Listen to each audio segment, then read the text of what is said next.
은혜 받으실 하나님의 말씀은 에스겔 3장 16절부터 27절까지 말씀입니다. 구약성경 1153면 전후에 있습니다. 에스겔 3장 16절부터 27절까지 말씀 한 절씩 교독하시고 마지막 27절 함께 읽도록 하겠습니다. 7일 후에 여호와의 말씀이 내게 임하여 이르시되 인자야, 내가 너를 이스라엘 족속의 파수꾼으로 세웠으니 너는 내 입의 말을 듣고 나를 대신하여 그들을 깨우치라. 가령 내가 악인에게 말하기를 너는 꼭 죽으리라 할 때 내가 깨우치지 아니하거나 말로 악인에게 일러서 그의 악한 길을 떠나 생명을 구원하게 하지 아니하면 그 악인은 그의 죄악 중에서 죽으려니와 내가 그의 핏값을 내 손에서 찾을 것이고 내가 악인을 깨우치되 그가 그의 악한 마음과 악한 행위에서 돌이키지 아니하면 그는 그의 죄악 중에서 죽으려니와 너는 내 생명을 보존하리라. 또 의인이 그의 공의에서 돌이켜 악을 행할 때에는 이미 행한 그의 공의는 기억할 바 아니라 내가 그 앞에 거치는 것을 두면 그가 죽을지니 이는 내가 그를 깨우치지 않음이니라. 그는 그의 죄 중에서 죽으려니와 그의 핏값은 내가 내 손에서 찾으리라. 그러나 내가 그 의인을 깨우쳐 범죄하지 아니하게 하므로 그가 범죄하지 아니하면 정령 살리니 이는 깨우침을 받음이며 너도 내 영혼을 보존하리라. 여호와께서 권능으로 거기서 내게 임하시고 또 내게 이르시되 일어나 들로 나아가라. 내가 거기서 너와 말하리라 하시기로 내가 일어나 들로 나아가니 여호와의 영광이 거기에 머물렀는데 내가 전에 그발강 가에서 보던 영광과 같은지라.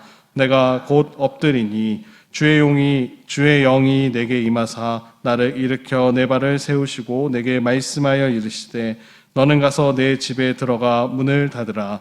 너 인자야, 보라, 무리가 내 위에 줄을 놓아 너를 동여 매리니 내가 그들 가운데에서 나오지 못할 것이라. 내가 내 혀를 내 입천장에 붙게 하여 내가 말 못하는 자가 되어 그들을 꾸짖는 자가 되지 못하게 하리니 그들은 패역한 족속임이니라. 그러나 내가 너와 말할 때 내 입을 열리니 너는 그들에게 이르기를 주 여호와의 말씀이 이러하시다 하라. 들을 자는 들을 것이요 듣기 싫은 자는 듣지 아니하리니 그들은 반역하는 족속임이라. 아멘. 네, 오늘은 잠자는 영혼을 깨우는 사람, 잠자는 영혼을 깨우는 사람이라는 제목으로 함께 은혜 나누는 새벽 되기를 소망합니다. 에스겔 말씀을 읽다 보면 에스겔 선지자는 참 대단한 것 같습니다. 선지자 중에서도 가장 특이한 행동을 하면서 하나님의 말씀을 전했던 선지자가 에스겔입니다. 이해가 되지 않는 부분도 많지만 당사자인 에스겔은 그 하나님 말씀에 전적으로 순종하면서 가끔은 자신의 집의 벽을 부수기도 하고요. 전쟁이 일어나지 않았는데 가방을 메고 피난 준비도 하기도 하고요. 하나님이 그에게 시키셨던 행동 하나하나가 이스라엘 백성들이 보기에는 참 엉뚱하고도 이해되지 못했지만 오늘 26절, 27절에 보시는 대로 전하라라고 말씀하시면서 내 혀가 내 입천장에 붙게 하여서 말도 못하게 하시는데 또 27절에 보시면 너와 말할 때 내가 입을 열리니 그러니까 하나님께 오로지 붙잡힌 바 되어 말씀만을 전했던 선지자가 에스겔입니다.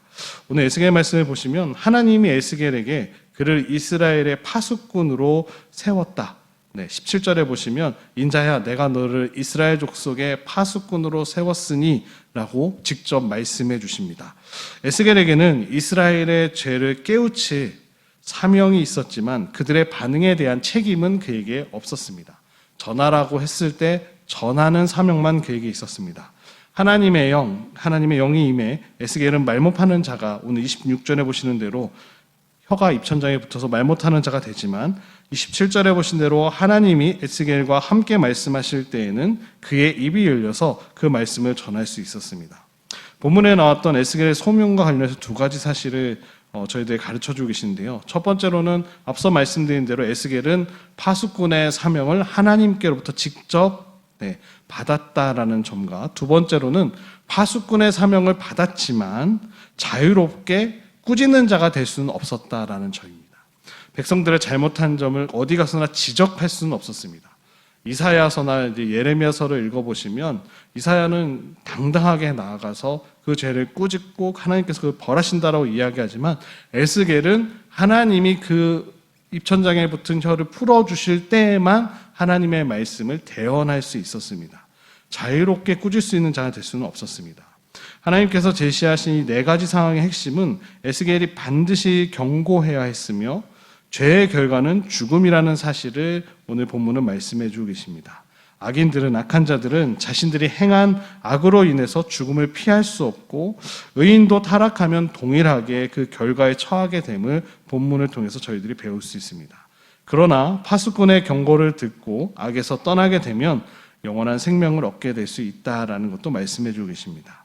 경고를 듣는 이들의 반응과 그에 따른 결과는 그들의 몫이 됨을 오늘 하나님께서 말씀하십니다. 그러나 파수꾼에게 주어진 책임은 그들의 반응과 상관없이 반드시 하나님의 경고를 전하는 일이었습니다. 이 책임을 다하지 않을 경우 파수꾼 역시 죽음을 피할 수 없음을 하나님께서 두 번에 걸쳐서 경고하고 계십니다. 죽음을 경고하지 않는 것은 죽음을 방조하는 것과 같기 때문임을 말씀하시죠. 이렇듯 에스겔에게는 그의 목숨을 건 사명이 그에게 주어졌습니다. 모든 성도가 에스겔처럼 극단적인 사명으로 하나님의 부르심을 받은 것은 아닙니다. 갑자기 잘 살고 있는 집을 부시라고 말씀하시지 않고요. 갑자기 전쟁을 준비해서 여행 가방을 챙겨서 공항에 가는 행동을 하거나 이런 걸 우리에게 시키지는 않으십니다. 그러나 죽음에서 생명을 얻을 수 있는 구원의 방편, 복음을 알고도 반드시 이를 알리고 죽음의 위협을 경고해야 되는 파수꾼의 사명을 저희들에게 주셨음을 오늘 본문을 통해서 저희들이 깨닫게 됩니다. 심판에 대한 경고는 중요하지만 신중해야 하고 또 엄중히 그리고 겸비한 태도로 겸손하게 전해야 됨을 말씀하십니다. 경고의 주인이 상을 주관하시고 계시는 하나님이시기 때문에 하나님이 가라 하시면 가고 멈추라 하시면 멈추는 이 새벽에 나오신 사랑하는 우리 모든 성도님들 되시기를 축복합니다. 죄에 대한 하나님의 심판은 신중하시면서도 엄중하십니다.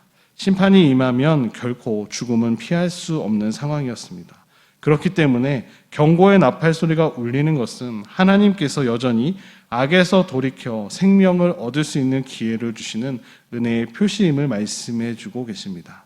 이때 필요한 반응은 무엇일까요? 그 소리를 듣고 하나님의 말씀에 주의를 기울이며 악한 길과 행위에서 돌이키는 일입니다.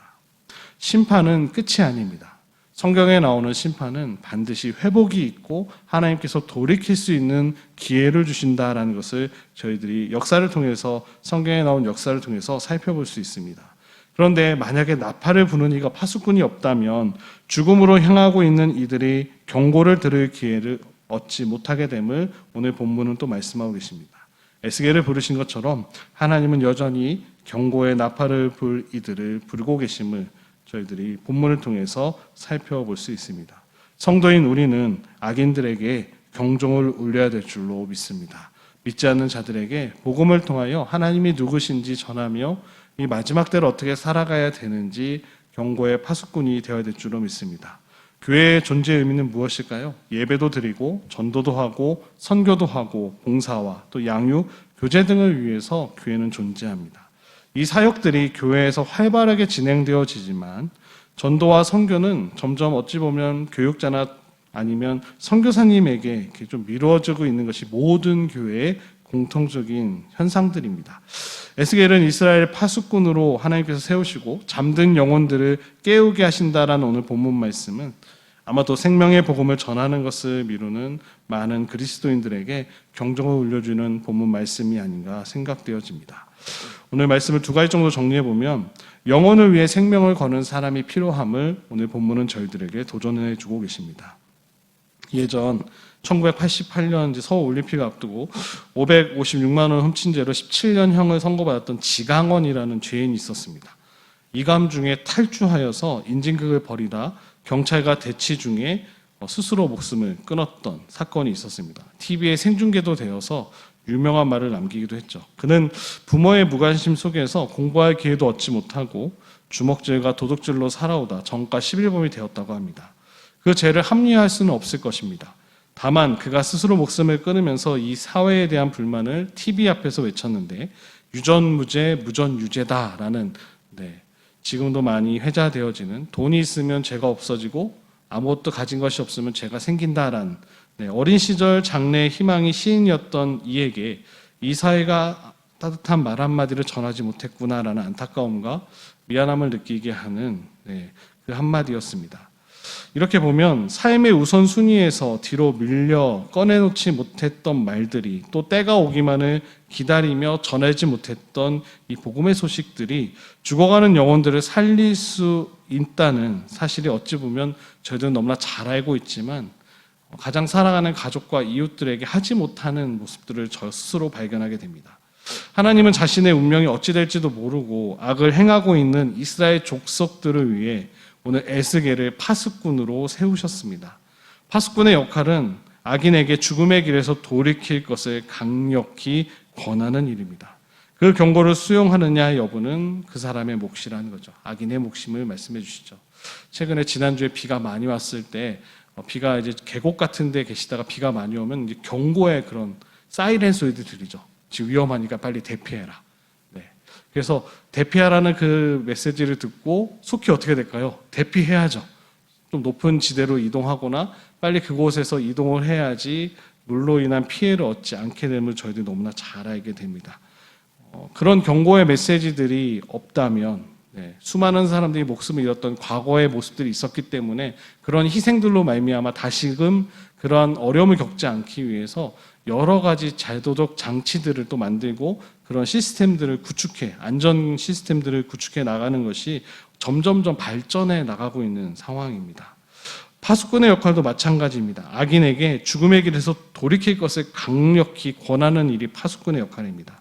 그 경고를 듣고 수용하는 여부는 악인에게 달렸다는 거죠. 그러나 파수꾼이 경고하지 않으면 악인의 죽음에 대한 책임은 반드시 지어야 함을 하나님은 말씀해 주고 계십니다.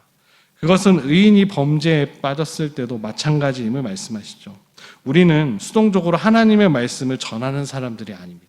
수요 전도대가 이제 방학이지만 수요전도대 수요일마다 모여서 그냥 당연히 수요일날 모여서 전도하는 것이 아니라 영혼에 대한 안타까움으로 잠자는 영혼, 죽은 영혼들을 살리는 일에 우리의 생명을 거는 한 분 한 분 되시기를 축복합니다. 이것이 꼭 하자라는 구어성인 것이 아니라 우리 모두가 우리에게 주어진 아버지의 마음을 가지고 아버지의 시선으로 죽어가는 영혼들에게 생명의 복음을 날마다 전해야 됨을 말씀해 주고 계십니다. 두 번째로는 생명의 말씀만 전하는 사람이 나오죠. 오늘 에스겔이 나오는데 신약에서는 바울과 실라가 있었습니다. 마게도니아의 첫 성이었던 빌립보에서 매를 맞고 복음을 전하다가 감옥에 갇히게 됩니다. 한밤중에 바울과 실라는 감옥 안에서 기도하고 찬송하자 큰 지진이 일어나서 옥문이 다, 감옥의 문들이 다 열리고 매인 것들이 풀리게 되는 기적적인 역사가 일어나게 됩니다. 그래서 바울과 실라가 도망갔냐? 그렇지 않죠. 그것을 지키고 있었던 간수가 자다가 깨어나서 죄수들이 도망한 줄로 오해하고 스스로 목숨을 끊으려고 했습니다. 사도행전 16장 24절에 보시면 이 간수는 바울과 실라를 깊은 감옥에 가두고 발에 그 자물쇠를 채웠던 사람이었습니다. 그러나 바울과 실라는 그에게 이렇게 이야기하죠. 주 예수를 믿으라. 그리하면 너와 내 집이 구원을 받으리라. 그 감옥의 상황 속에서 자신의 그 발목에 그 옥새를 채웠던 그에게 복음을 전해왔습니다. 생명의 말씀을 전하고 있습니다. 주님은 우리를 죽음에서 건져 구원해 주셨습니다. 그리고 주님을 모르는 이들의 생명으로 이끄는 일을 우리에게 맡겨주셨습니다. 땅끝까지 이르러 주의 증인의 삶을 살라고 우리에게 말씀하셨습니다. 이것이 생명의 말씀을 부지런히 전해야 되는 이유이기도 합니다. 바울과 실라를 통하여서 그 간수가 구원받고 그의 가족이 구원받고 생명이 구원받는 역사가 일어남을 저희들이 말씀을 통해서 저희들이 살펴볼 수 있었습니다. 때로는 우리 인간관계가 복음을 전하는데 걸림돌이 되기도 합니다. 관계가 좋지 못한 사람, 나에게 잘못한 사람에게 복음을 전하고 싶지 않았던 마음, 마치 요나 선지자가 다메섹에 가서 복음을 전하기 싫어서 다시스로 배를 타고 도망갔던 모습이 바로 저희들의 모습이 아닐지 성경을 통해서 저희들이 또 본받게 됩니다. 상대방이 듣지 않으리라 지레 짐작하고 입에 닫기도 합니다. 그러나 그 어떤 것도 우리가 생명의 말씀을 전하지 않는 것에 대한 변명이 될 수 없음을 우리는 너무나 잘 알고 있습니다. 하나님은 에스겔 선지자에게 이렇게 명령하셨습니다. 오늘 27절 눈으로 보시면 내가 너와 말할 때에 내 입을 열리니 너는 그들에게 이르기를 주 여호와의 말씀이 이러하시다 하라라고 한마디로 말씀해주고 계십니다. 하나님은 패역한 이스라엘 족속이 당신의 말씀을 듣고 이 반역의 길에서 돌이킬 것을 기대하지 않으셨습니다. 그럼에도 에스겔에게 말씀을 전하게 하셨음을 오늘 저희들은 보게 됩니다. 우리의 경험이나 감정을 내려놓고 생명의 말씀을 날마다 전하는 모두가 되기를 소망합니다. 먼저 구원받은 성도에게는 주님을 모르는 사람들에게, 죽어가는 영혼들에게 복음을 전할 사명이 있음을 깨닫는 이 새벽 되시기를 축복합니다. 성도는 영혼에 대한 안타까움을 가지고 그들의 생명을 살리기 위해 우리의 생명도 걸어야 될 줄로 믿습니다.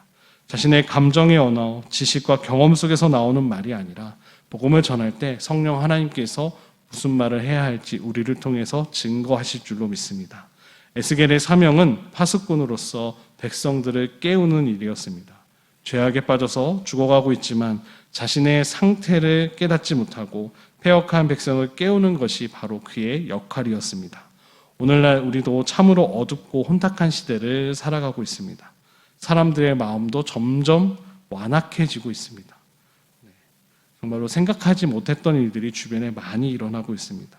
우리도 이 시대 가운데 파수꾼의 사명을 받았음을 꼭 기억하시면서 최선을 다해 생명을 다해 영혼들을 깨우며 살리시는 그 일에 쓰임 받으시는 이 새벽에 나오신 사랑하는 우리 모든 성도님들 한 분 한 분 되시기를 주님의 이름으로 축복합니다. 기도하겠습니다. 참 좋으신 하나님 아버지, 오늘 에스겔을 하나님의 백성을 깨우는 파수꾼으로 불러주셨다라는 말씀을 저희들 마음에 새기며 나아갑니다. 하나님, 우리를 빛과 소금으로 하나님 이 땅 가운데 보내셨고 하나님의 복음을 전하는 자들로 세워주셨음을 믿음으로 나아갑니다. 하나님, 우리의 모습 속에서 주님의 모습이 나타나기를 소망합니다. 날마다 삶의 자리에서 믿지 않는 자들에게 그리스도인의 삶이 무엇인지 증거하며 보여지는 저희들의 모습이 되기를 소망하오니 오늘 이 새벽에 나오신 사랑하는 성도님들 한 분 한 분을 붙잡아 주시고 날마다 은혜를 더하여 주셔서 참된 기쁨을 날마다 전하며 복음의 소식을 날마다 믿지 않는 자들에게 전하는 저희 모두가 될 수 있도록 저희들의 발걸음을 인도하여 주옵소서. 파수꾼의 사명을 주셨다는 사실을 잊지 아니하고 날마다 나아가 주의 복음을 전하는데 앞장서 나아가고 아버지의 마음을 가지고 죽어가는 영혼들을 살리는데 쓰임받는 우리 인천중학교의 모든 우리 공동체 한 사람 한 사람 될 수 있도록 축복하여 주옵소서. 감사드리며 예수님의 이름으로 기도드립니다. 아멘.